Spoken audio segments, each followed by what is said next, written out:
So getting this thing started, how would you describe what elemental clarity is? Elemental clarity. So that's not what I thought your first question was going to be. Elemental clarity is, so I'm a Feng Shui consultant and under the guise of elemental clarity. And it's a way for me to share Feng Shui with anybody and everybody interested. And the reason I like to share Feng Shui is because I like to help people truly enjoy their life's journey on the way to their many destinations. Ooh. That's sort of how I've begun to summarize it. I think the older we get and the more we get into the mundane day to day, people start to lose their lust for life. Mm-hmm. And I kind of see Feng Shui as like fun therapy. It helps you be present and it helps you reconnect to your space. And, rather than deep diving in like childhood traumas and sometimes people aren't ready to fully like dive into themselves and pick all that apart. And instead you can like connect with your space. It helps you be present. You have visual cues everywhere of the great memories you have, the family you have. And so Feng Shui, I like to share it under the guise of elemental clarity to help people stay present and really love their life. That's beautiful. Thanks. So how would you describe what Feng Shui is? Feng Shui. So I can tend to over elaborate. I can tend to give the really like it's okay. Please deep version. That's what we're here for. Well, so the quickest summary is I like to describe Feng Shui as interior design, but with energy. And I also like to describe it as like acupuncture for your space. Okay. Depending on the audience. So Feng Shui is a part of Chinese metaphysics. It's a 5,000-year-old art and science. So just like Tai Chi and acupuncture and herbalism, Feng Shui is in that world of Chinese metaphysics. If you think of acupuncture in a traditional Chinese medicine standpoint, an acupuncturist, like say you go in and you're anxious, they consider that like fire in your chest, fire in your heart. So they will heat your kidneys or they'll poke around to activate your kidneys, which are water. And they balance the 5 elements in your body: fire, earth, metal, water, and wood in your body. So I like to say Feng Shui is like acupuncture for your space because I consultants, we kind of poke and prod your space to balance the 5 elements, ultimately helping you optimize your chi in your space. And acupuncturists help you optimize your chi in your body. So those 5 elements of the body are also present in the space we live in? Mm-hmm. Oh. If you think about it, the elements are from the environment, right? Yeah, exactly. Yeah, exactly. Yeah. It's all the earth. It's all the universe. Yeah. So originally Feng Shui I kind of got into it because I have a master's in landscape architecture. And while I was in college learning about it, original Feng Shui is called forms Feng Shui, which is studying mountains, water, landform. Original Feng Shui was created for like farmers and people cultivating land to pick the most abundant land. So like mountain at your back for protection, water at your front for abundance. And then it went into Yin House Feng Shui, which is actually it's still used today, but it's also the oldest form of it. Is children would pick their parents, they'd bury their ancestors based on like optimal Feng Shui of the land so that they'd have great ancestral luck.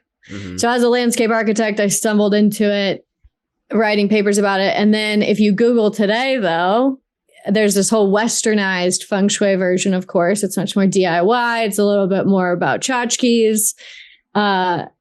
And in college, I'm Googling about it. I'm like, oh, so like I can make more money like easily with all this lucky stuff. And I can like have a bunch of boyfriends and like, this is cool. Like all the love, And then I practiced Feng Shui, that kind of Western Feng Shui for, the last like 8 years, 10 years. I've been doing this now 10 years. And then I started to think like, this seems really one size fits all. This seems a little bit weird that like these tchotchkes have so much power.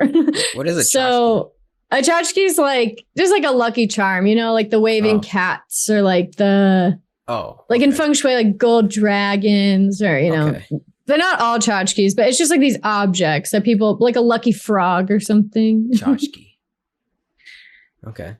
And but Feng Shui is actually so much more. Like I now like practice the Eastern Feng Shui, which is again back to that 5,000-year-old art of you based on when a home was built and the direction it's facing, your house actually has like an astrology chart, like a birth chart. Oh, wow. So you study the elements in there and balancing the elements in there from this calculation that we had.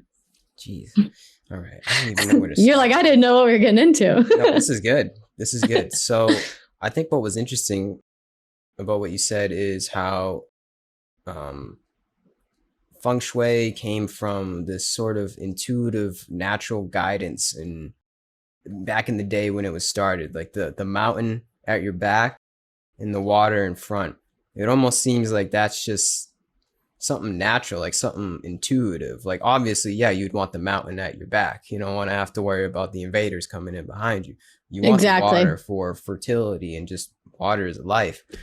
So those, I guess, those behaviors almost seem ingrained in our being, in our DNA, in our brain from our ancestors making these decisions.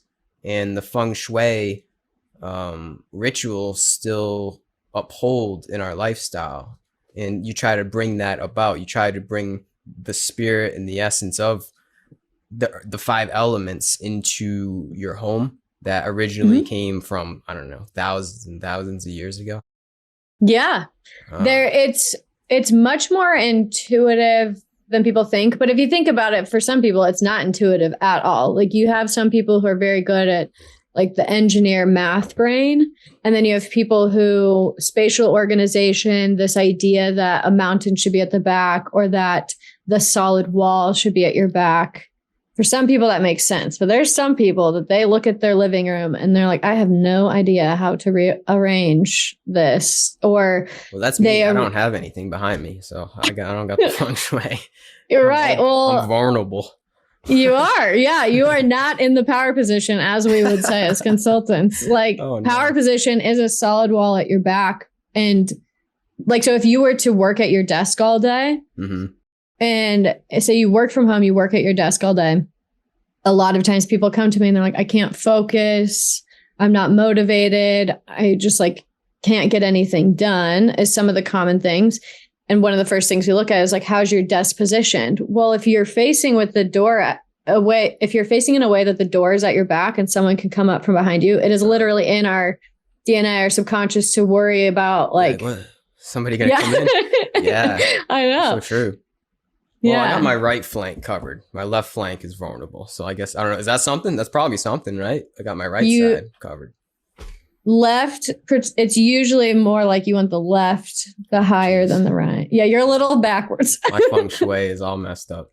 But if you don't work there a lot, right? If you're not sitting at it all day, then you probably aren't as affected. But same thing like with people in their beds. I don't like, we might find out that this is also a problem for you, but yeah, your bed, you want it a solid headboard and you want it to be on a solid wall, right? Nope. Oh my goodness. Are you just in the middle of the room? Yeah, pretty much. No, you're not. Yeah. I live the one side, the left side of my bed is against the wall. Okay. There's space at the headboard, there's space at the feet and space on the right side. Well, I'm really glad you just told me that because I was about to make fun of people that do that. Go ahead, make fun of me. It does not make sense. But see, that's where I'm saying sometimes it's intuitive for people. But like, think about you're a caveman in a cave.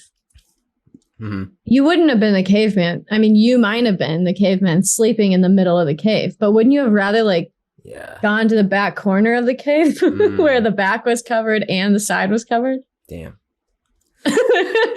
Yeah, see, this, I've never thought about stuff like this, but it makes a lot of sense. It actually just seems so intrinsic in who we are. When you and yet, you did not put your bed there intrinsically. So there are people where it is, and sometimes, sometimes not so much. Well, I guess I know what I'm doing after we're done with this podcast. I'm gonna go move my bed and my desk, and we'll see how it affects me. It's It is interesting. a little bit different in this modern age, like especially when people are on YouTube or social media where they want the window facing them because they want the natural light. And I really like, if you paid me to help you, I really advise against it because it's like, just get a light, you know? You still, it's more important that you're focused and you're present. Think of how much more present you can be, you know, like writing or really diving in when, you know, there's not something, you know, you're not vulnerable from behind kind of. So, but a lot of people these days, they like to set up the desk right in front of the window. And then, but then you're also distracted by looking outside everything on the window. Jeez. So you're saying, are you in front of a window too? Yeah, right there. It's like right behind the camera. So I'm just a mess. Oh man, I got some work to do. So what you're saying though is all of these things are like unconscious like stimuli that we're not even aware of. Obviously I'm not aware of, but they have a effect on us. Yeah, they do. Yeah. When people are like, why am I not sleeping better? You know, and I'd say it's because you're floating in the middle of your bedroom. You're not grounded. You're not like being supported. So your sleep isn't as like deep as it can be. Or same thing with what I was saying about the desk and the working, right? There's so many different layers. And this is where Feng Shui can get kind of overwhelming, especially when you're trying to DIY it on your own, because there's just like so many different layers. You have this basic forms, like how is my space laid out? Then you have the layer of how am I balancing the elements? And then you have this like level 10 layer, which is what I help people do, which is this, it's called flying star feng shui. And that's what I meant by the calculations and creating a like astrology chart for your house where we can study, like, you know, an astrologer will say, Jupiter's in your 12th house, so this is a good year for you to invest, or Saturn's in your first house, so this is a good year for you to like break up with your boyfriend, you know? And so I can do that, but for a house. Okay. But that's like level 10. So you start with how's my house arranged? You know, what are the basics of like power position at my desk, power position where I'm sleeping, supported in the living room. Things are flowing. You don't have like tight, you don't have like tight spaces. You want energy. This is a great example for your viewers. So I use the analogy of like energy is like a bucket of water. And if you pour this bucket of water in your front door or in the door of any room you're in, where does that water, aka energy, flow? We want that energy to flow and breathe life, breathe this chi into your space so that you have that life force energy, right? So you feel like motivated and happy and excited. But if you pour that bucket of water and it just pools right in front of your door, and it's not like breathing into your space, this is why you might be tired. This is why you might not have the best health in that house. This is why you might not have the best communication. This is why you might not have clarity and just feel foggy because this like life is not breathing in. Interesting. This is good. Do we need to have an intervention about your other floors in your house? So if you think about your living room, do you think that your energy is flowing through? You're like, my couch is in front of my front door. Honestly, yeah, my couch is in front of where my bed is. It's like, so my living, it's hard to explain. I got like 2 rooms without getting too much into it. It's a pretty small place. My bed is in pretty much where the living room is because it's like a movie theater, I like to call it. So it's in the same room as my couch. There's not that much space because of it. I would say that the energy in the way that you put it is not conducive to that kind of flow, to be honest with you. But it feels solid. If that is it feels like a solid room, you know, it's a good place to chill. But not a lot of flow. And this one that I'm in is very open. This is like my yoga room. So I have I got bonsai plants right near the window. I think that adds some feng shui. Got my yoga mat right here and just got like a bunch of posters. I got a lot of yogic posters, Veda. I got Hanuman. I have Shiva. I just got a lot of reminders all around the room to come back to that sense of spirit, if that helps. That is good. So that's another great thing for your viewers to like think about. So a big aspect, this is more like that modern twist, right? Because 5,000 years ago, people didn't have posters. But if you think about what am I surrounded by, if everything is energy, and if our subconscious manifests 95% of our reality, and if our subconscious speaks in images, what is the stuff I'm surrounded by? Yeah. And what are the images around me? And so that's a great point. And that's working for you, is that you have these images that remind you of your purpose, of where you're headed, of where you're going, of what you want. Mm-hmm. Whereas some people, I do kind of poke fun at these people too. So hopefully everybody has a good sense of humor. But like the people who have that beach photo with the dock that leads to nowhere into the ocean, not a good subconscious message. Yeah, you're going nowhere. Where are you going? Yeah. It's very lonely. That's why it's great for like doctor's offices, dentist offices, because it's neutral. But that's not inspiring. It's kind of lonely if you think about it. It's kind of like, am I alone on the dock here? Like, yeah. So it's like your viewers should ask themselves, what am I surrounding myself by? Mm-hmm. In my home. Is it pictures of exes? Is it pictures of past memories? So I'm living in the past. Is it, this is a pretty common one for women. They have a lot of really like powerful, like women imagery, but the woman is alone. And the woman, sometimes people have like the F off like vibe, and then they'll hire me and they'll be like, I'm really looking for the love of my life. And I'm like, okay, well, you got like middle fingers everywhere and you got like these powerful, independent women, which is great, but it's not really like giving off the vibe that you do want somebody to come in. Yeah.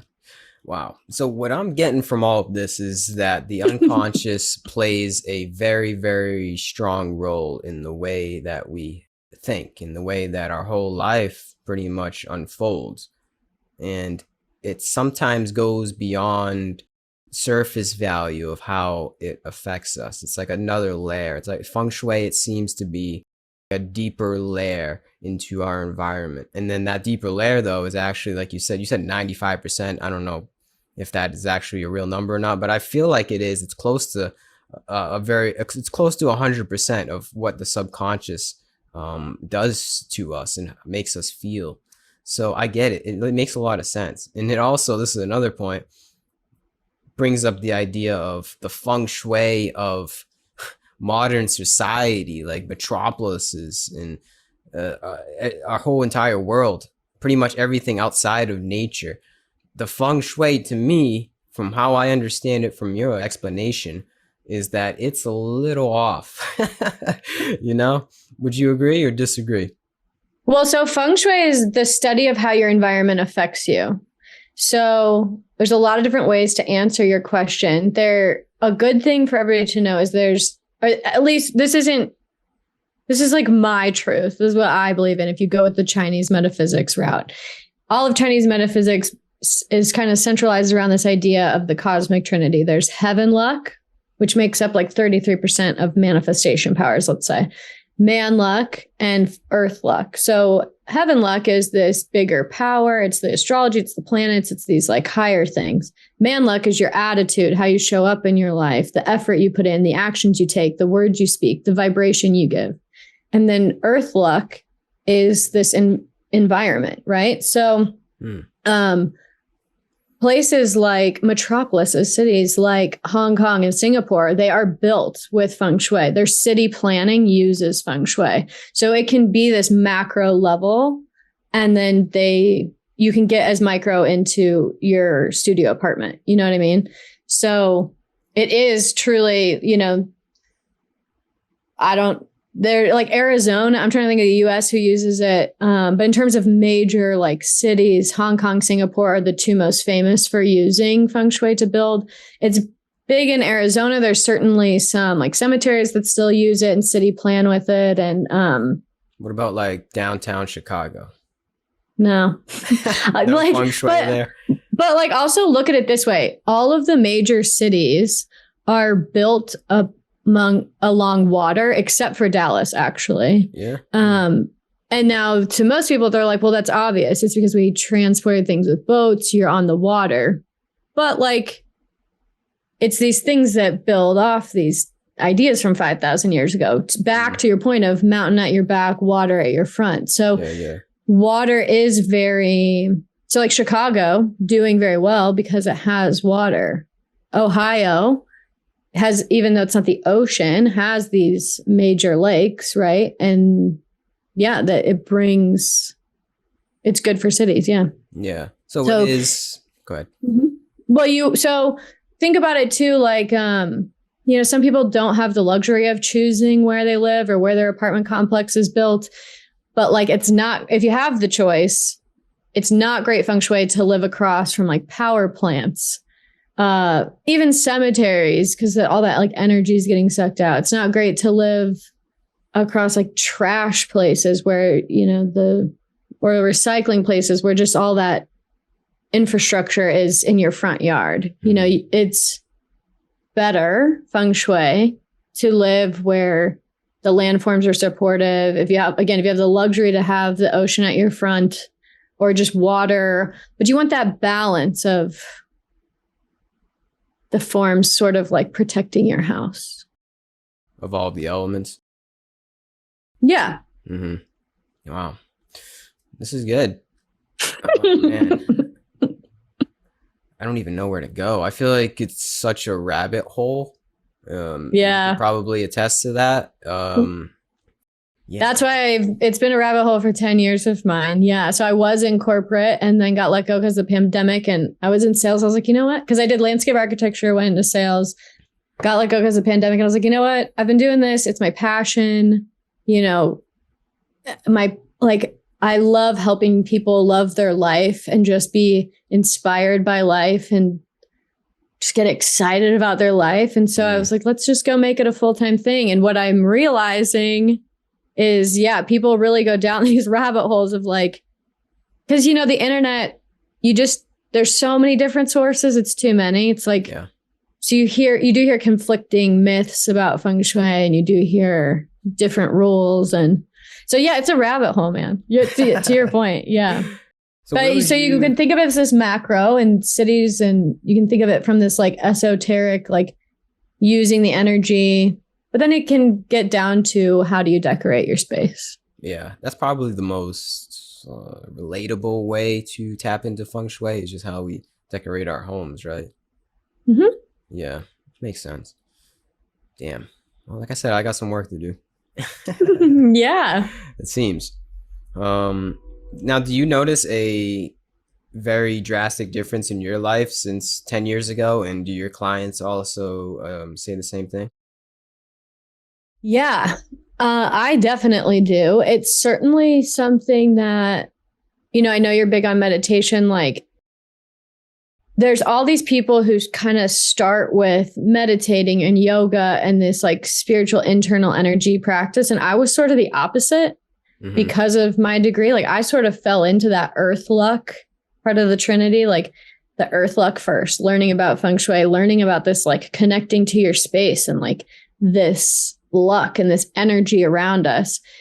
And I was always into personal development and reading all the books and the Tony Robbins stuff. Like, I was always into that, but I sort of felt, and I was always like really liked counselors and therapy. And you can't tell I like to talk. So I was like pretty cool with talking about figuring out things and like why people are the way they are. But they didn't seem connected. And then over time, what I realized, and I didn't know about the Cosmic Trinity until I got like professionally trained in this. But what I realized is that you can take all of this internal energy action, this meditating, this thinking positive, this being good, this being positive. And that's, if you think of it in math, 33% of this Trinity. But it's like, there's a whole other, this feng shui side you can tap into. Like, and we really have so much more control over. We don't have control, but we really do have so much more control over how we like manifest and what we can create. And I love that saying life's happening for you, not to you, and that you are co-creating with something bigger.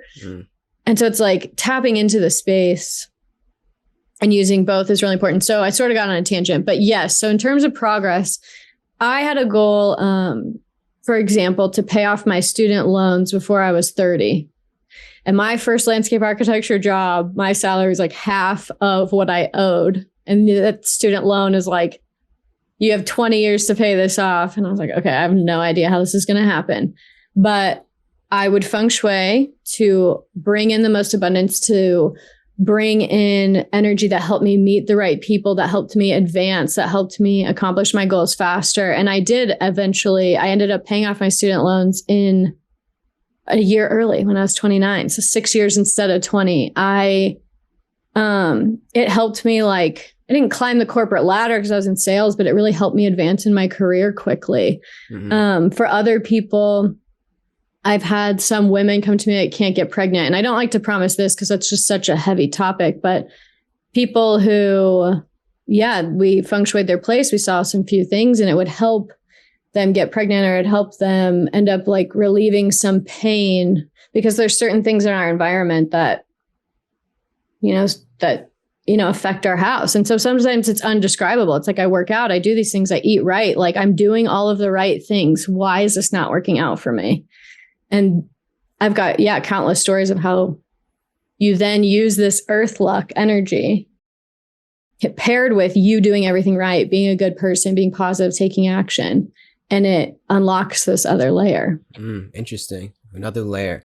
So essentially, doing the meditative modalities, yoga, all of the inward work, that's fine and dandy. That's great.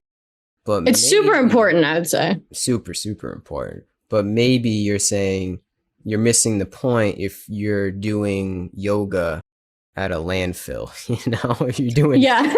You're doing yoga in an environment, or meditating, and your environment doesn't change, as in, like, it starts within and then goes without. So if you're not changing up the environment without, you're not changing within. To me, it almost seems like what you described, like a two-way street. It's like it started on the outside for you. Like you said, you were interior decorator? I was a landscape architect. So it started in that way, but then also it's a reflection inward. But I feel like it can also be looked at on the opposite side, where, like, you start inward and then it becomes a reflection outward. It's a two-way street, it seems, And I guess we all have our different starting points on that. You're familiar with, because I've listened to some of your other podcasts, but you're familiar with all the, like, universal laws, or a lot of the universal laws, right? I mean, like law of attraction, cause and effect, things like that. So there's the law of correspondence, which is essentially your external environment is a direct reflection of your internal environment. But I like to like kind of one up that. Who am I to like change the universal laws? But I think it's way more of like an infinity symbol, like this, exactly what you're saying. Like, your external is a direct reflection of your internal, who you hang out with, what you do, like you create this reality, but also in the reverse, your internal, well, now what did I do? But like we're saying the same thing, that it goes back and forth. If you think of like hoarders, for example, it's their life is they're unhappy because they can't like move in their house. They have boxes. I mean, have you seen that show Hoarders? Like, I can't even watch it, but it's like crazy how everything's just stacked up and they're just really like slowly dying in these houses. But what came first, the chicken or the egg? Usually what you find out with hoarders is they have these internal limiting beliefs and these internal fears of lack and scarcity and being alone. And so it's this like definitely a dance of, you need to work on your internal and clearing, and like, what's your purpose and where are you going and what do you, believe in and want out of life. And then in the meantime, like your environment will help you attract that. And you need to keep your space clean and breathable and this chi coming in so that it can fuel you and you can do that. Yeah. A more like relatable example, because most people aren't hoarders, but like a lot of people don't like dust. Well, dust is like old skin cells and hair. And like people are like, why am I so tired when I get home? And like, why is my health not great? It's like you have layers of dust. Yeah, you're living in like shedded energy and shedded you. Yeah. Mm-hmm. So like, I actually thought about it today. Like, women and some men have their skincare routines and it like keeps your face from aging and cracking. Well, like dusting and just cleaning is like keeping your home from like slowly aging. Yeah. Yeah, because I always ask people on whatever their brand or modality is. I usually ask like, where do we start, right? Where do we start on this path of Feng Shui? I mean, I would say it seems like just meditate, like just take it in, see how you're feeling first. And maybe you would say, correct me if I'm wrong, clean your room. Don't put your bed in the middle of your room. Yeah, that's step one. That's step one. I would say, well, so I think, and this is kind of what I was saying, like Feng Shui is fun therapy, because sometimes it's really scary and hard for people to go inward. Sometimes, and like, how often do you hear, I can't meditate, my brain is like, it never shuts up. And it's like, well, that means you need it more than all of us. But, there's people that just won't sit down and do it. So Feng Shui, it's like, yeah, clean the house, right? Just clean it. You'll feel like wipe out the window and like let this natural light in, let this energy in. And then look at what you're surrounded by, right? Look at the images you're surrounding yourself by, look at the people and the way you treat your home. But before you move things, I like to say Feng Shui is giving your space attention with intention. That's good. I like that. Thank you. What's your intention for your life? So you could argue like people need to meditate to get clear on that and to do all that. And I can say like, if that feels hard, if that feels too deep, just move the plant to the recommended directions, to like with the intention of getting more money, or make space, hang up your vision board in the recommended direction to attract more of your dreams, Yeah. And so you can play this dance, but for me, I think Feng Shui can be I think people also really like the tangibility of it. Like, I moved this couch with this intention. I feel like I did something today. Yeah. Sometimes people, they don't like to sit through the weeks and months of learning how to meditate because they're like, this is hard. And it's not instant gratification at all before you have those breakthroughs. Yeah. So you're saying in a way that doing energy or whatever energy comes forth from the Feng Shui kind of bleeds or leads into our life. You make a positive effort in your environment, and then that reflects upon maybe your work or your creativity altogether. Oh, 100%. Yeah. Life is more serendipitous when you Feng Shui.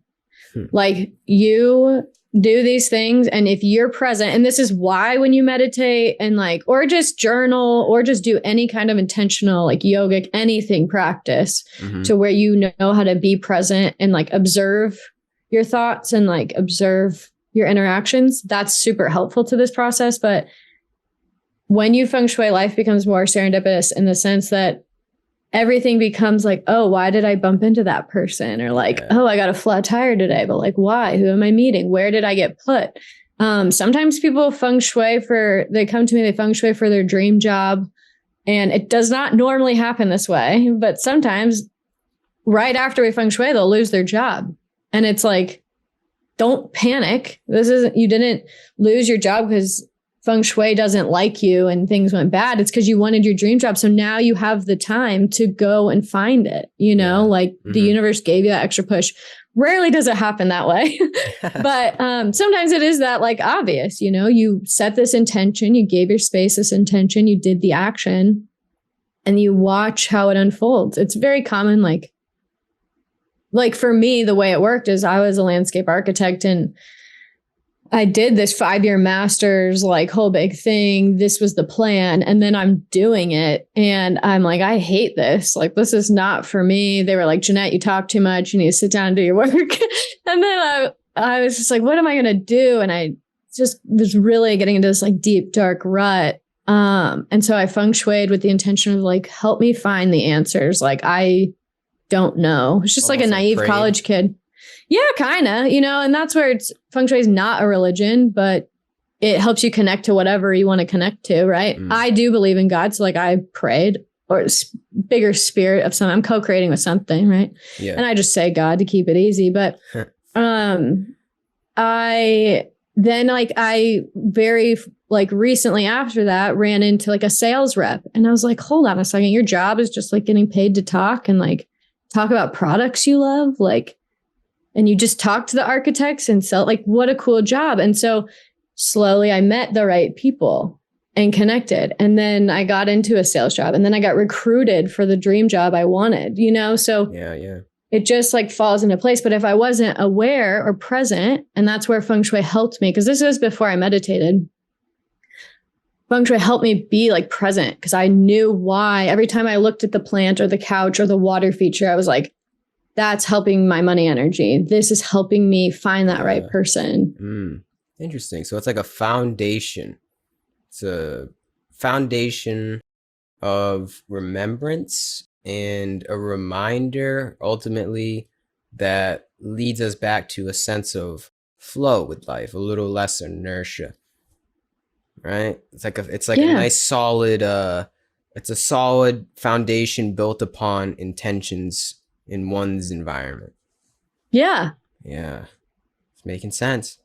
It's making sense. Well, that's good. That's what I'm here for. I hope so. I hope that's where we're going. Yeah. And that's why I think I sort of touched on this, but feng shui is nice because I think people like, a lot of times anxiety comes from feeling out of control, from feeling that unknown, right? And so feng shui, it's like your house is your house. It's like your safe space. It's your protective area. And so it's nice to feel like in control, at least whether you actually are or not. It's like, I put that there. I decided these things. And if life feels chaotic, it's like, all right, well, I got all the dishes out of the sink and I like went and like opened the window in my money energy area. And like, I feel like I did something. Yeah. I put that vibration out there. Yeah, exactly. It's not that we can control everything. There's still a sense of surrender. Yeah. Like you said, you almost prayed, right? You put it out to the universe in a way. Right. There's still that surrender, but yet we still have a little bit of control. There's still some things that we can attune ourselves to that help us just flow. Yeah, I don't know what another word to say. It just helps us be more conducive to the flow, to the logos, as one may say. So, yeah, you don't know how it's going to happen. You don't know how it's going to happen. You don't know what the answer is going to be, but you can put that intention out there. Which is the same as, I guess it depends on what kind of meditation you're doing, but the people who do like money, I keep going back to money, but like a meditating for abundance, right? You hear those like guided meditations, like, or people these days are all talking about manifesting. And again, none of that tells you the how, but you can put your intention out there. And sometimes you get the clarity for the next step. Then you try the thing on the how, but it doesn't always, sometimes you're meant to like make that mistake and learn from that. So yeah. Wow. It's all about intention. Seriously. That's always like the second thing. So like feng shuiing is giving your space attention with intention. What I realized the common missing thing when I was self-educating on feng shui, and then like now becoming somebody who like does it for people and with people, what was missing from all these blogs and like YouTube videos 10 years ago is like, they're like, put this gold dragon here, put this bamboo plant here, put this water feature here. But then people would be like, this doesn't work. Feng shui is stupid. What is that? The missing thing in all this information is nobody was saying like, but you have to have an intention behind it. Yeah. You have to have a reason. Well, then people are like, well, my intention is I want more money. And it's like, okay, cool. And that might work a little bit. You might get like a quick hit of $50. But like, what do you want to create in your life? Why do you want more money? Like in what way do you want to receive it? Is it through work? Is it to give back? Is it to go on a vacation? Like you got to get clear on that intention, which is why the personal reflection and meditating clarity there is like super helpful, because they are usually a little more clear than the people that start with feng shui right off the bat. And they're like, well, I've been moving my stuff and nothing's happening. And I hate my rugs and pillows are dumb. And it's like, okay, we're getting off track. Like you're forgetting the purpose of why this exists. Yes. Intention. We have the power. We all have the power. Truly. Yeah. Mm-hmm. And we either take back our power or somebody utilizes their power on us. That's the thing, is we either fall into somebody or something else's intention, or we fall into our own intention. There's always intention, right? There's always energy, it seems, that comes forth in our lives. So it's like you just got to know how to take back that power in one's life, and then I guess just mitigate suffering. Life becomes a little bit more enjoyable in that way. Yeah.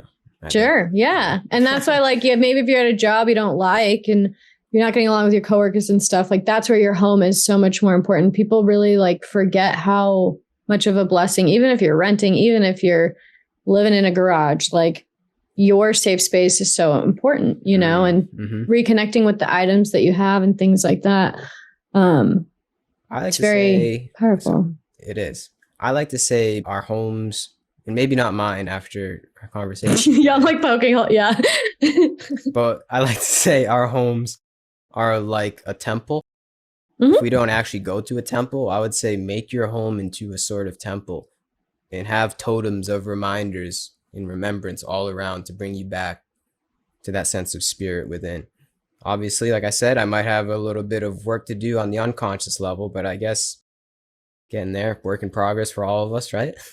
Yeah. Well, I mean, maybe not about the unconscious level. Like, you're certainly connecting to it in other ways. Yeah. But then even similar to how, like, at first you were like, oh, it seems so intuitive. It seems like a no-brainer. We would think the mountain at our back. And then we find out, maybe it's not as intuitive for everybody. Yeah. But same thing with like colors. So this is where the elements sort of start to play. Colors also affect our psychology. Colors, if you have a bright red bedroom and you're wondering why you can't sleep very well, red is fire. There's a lot of energy. It's a lot of color. It's very activating.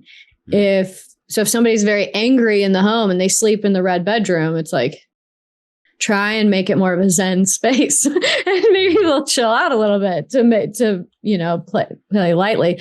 But all of these, like fire, earth, metal, water, wood, all have colors associated with it, elements associated with it. And also everybody has a personal energy number and their own personal element. So for your viewers as well who are interested, I do have a link. It's a free guide to help you discover it. You just look at your birthday and you click on it and I made a really easy cheat sheet. So you find out what your element are, your energy number. But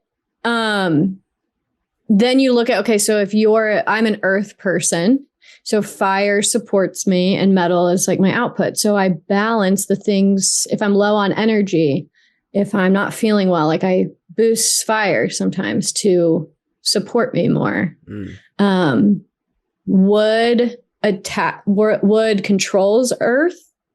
And so like too many plants, like I have a plant here, but I am not the person that has like a jungle oasis in their living room. Plants like overwhelm me. I don't feel that great in it.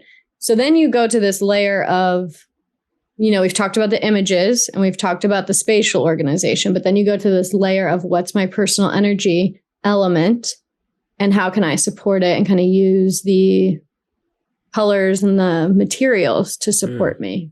So the next layer is that feng shui is sort of subjective. It's sort of personalized. Very personalized. Yeah. Jeez, this is deep. This goes deep. Wow. Okay. Well, it gets even deeper than that. Yeah. But that's like the next layer, I would say. Are there That's more like the next layers thing to that look you would want to at. get into, or would that take too much time?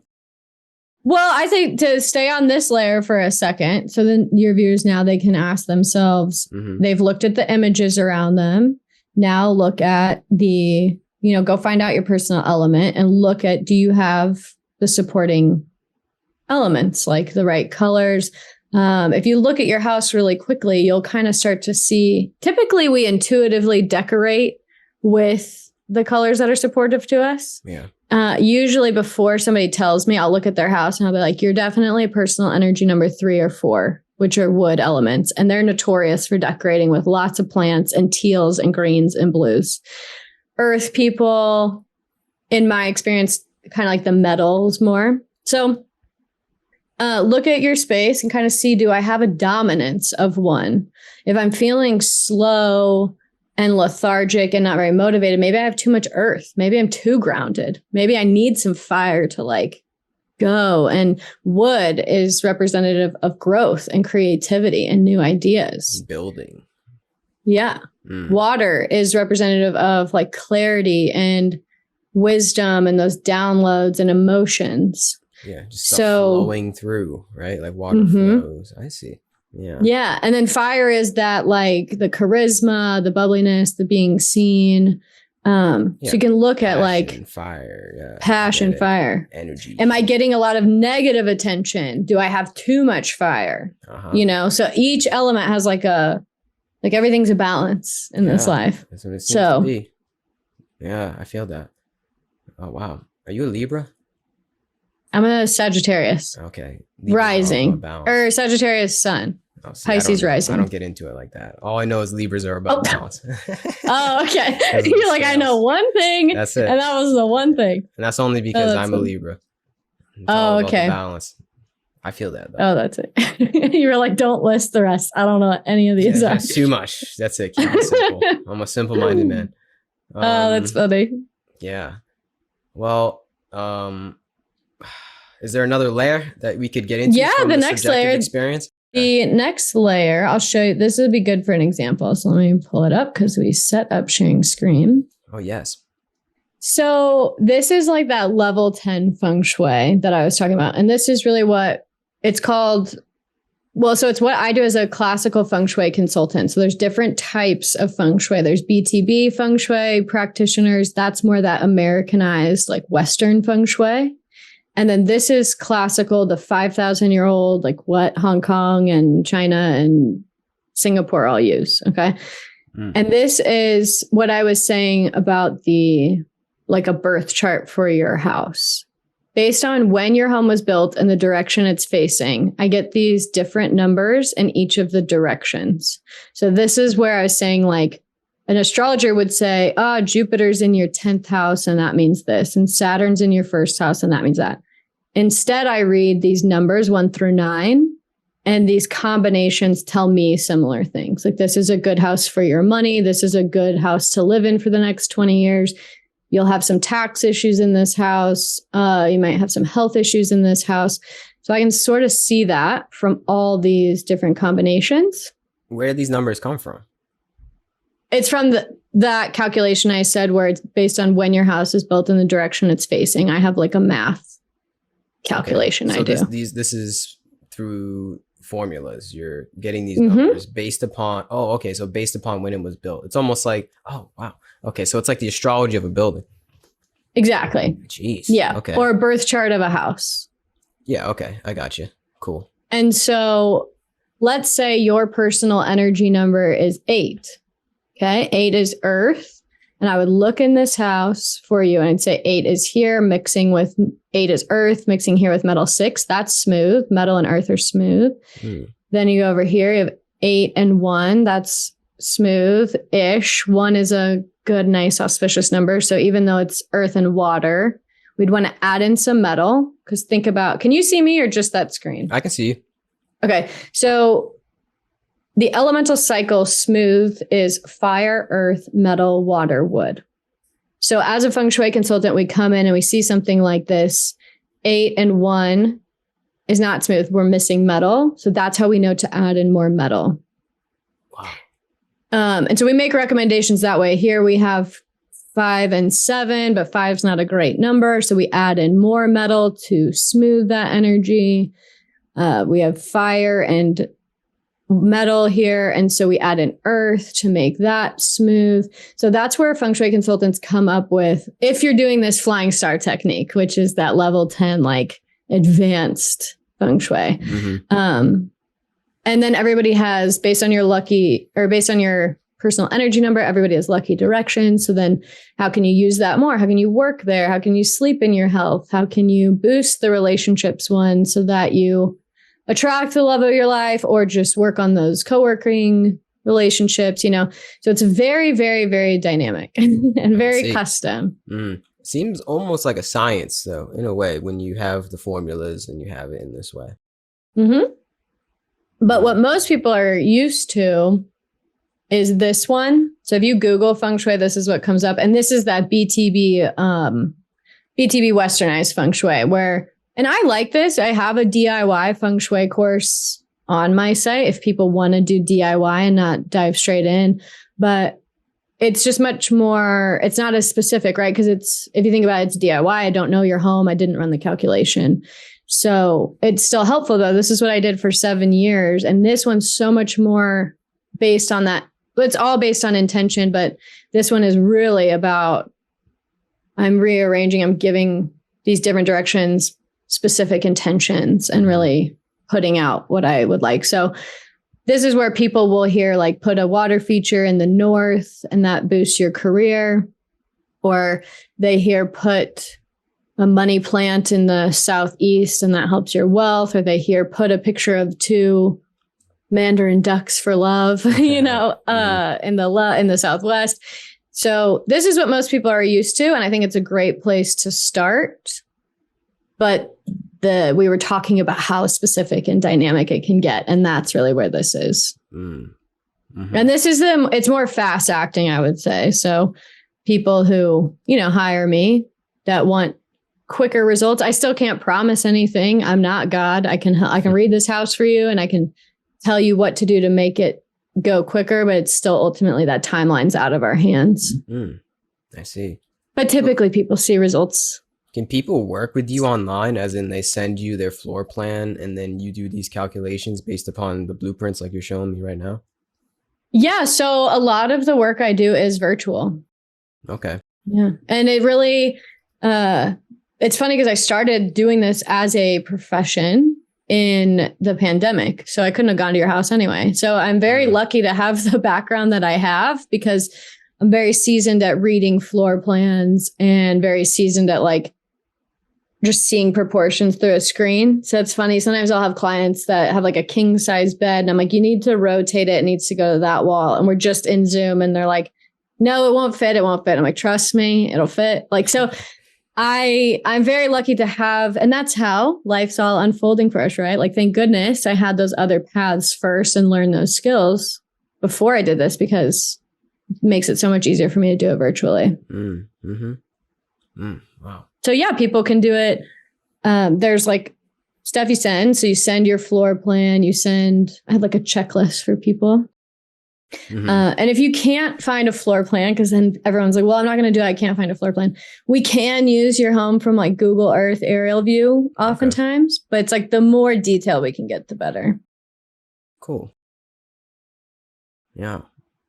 You know what? On that note, I feel like it's a good note to wrap it up at, you know? Sure. Yeah. You have any? There's also like, well, I will say for people who are like, whoa, I just want to dabble in it. I just want to, like, this sounds cool, but it sounds overwhelming, which is usually what people say when they first jump in.